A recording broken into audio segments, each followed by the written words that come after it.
the spot nears motorways and unhappy drivers, for the fields of green. Still unbreathable.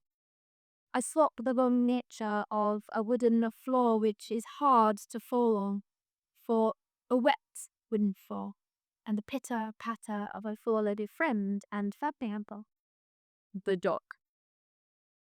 I spend my time chasing him off the two bears and the picket bosses, failing in him avoiding the tiny ones which are keeping him from barking at the four hooves, but he's determined, besides then be 4 times taller, keeping him from chasing the people on the spokes. He has no patience for either machine or people in fluorescent jackets, to stop him as much as possible from scary tea leaves above. Despite my attempts, he jumps and bounces, leaps and dives, determined, despite his grumpy age, to catch at least something. This is the curious of you, as he is well fed. Extremely well fed. Both I and him has been on similar amounts of diets, or being mine were not at the best of that. Love in the time of COVID is watching him race up and along and down the slackleys. The want smoke from the mines now lies on the fields of motorway. The heats where my mother would go and slide and return black bottom. The slag heats, perfect for sledging and watching the sunset. And then as it happens, teenagers to create echoing notes and owl impressions that make your dog's ears stretch.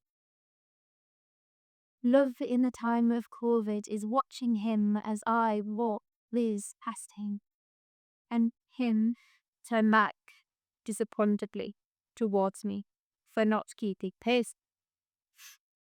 Love in the time of COVID is hearing his horse patter across the new cemented pavement that once used to be mud and rocks and permanent puddles.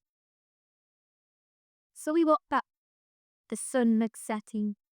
We passed the 2 corns behind the makeshift fence with a chew stuck between its ears like a helicopter blade, destined to take off for flight at any moment. We passed the fenced 4 loops, which seem to have multiplied to 4 since my last visit. And we crossed the boulevard, sweating the jungle and glaring accusingly at us. As we passed the fence where he tried to, and maybe he did, catch the tiny one because I am too squeamish to look. He does not return the possum prides. He tracks past all of the numerous blades of grass he has tried to eat on our descent, and doesn't stop to relieve himself quite as much. The sky is red and blue and pink and orange, pylons in the green, well-tuned fields, and the tall hills and tiny houses shelter this moment. We walk past the cemetery and past the tall house at the stained glass window of a boathouse, past the house with a boat, and past another pair of 2 bees, these 2 normally smelliest parts of the journey. We trace our well-trodden route to the estate, past the speeding cars and speeding boats. Finally, after our adventure, we reach the gate. He howls and calls that I release his collar and open the gate. He runs and skips and practically jumps until he reaches the closed door and runs at me until I reach and open it for him.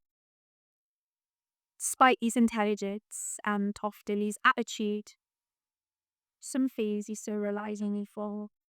She skipped across the wooden floor and straight to his favorite human's feet, resting his chin on his knee, his favorite human seated.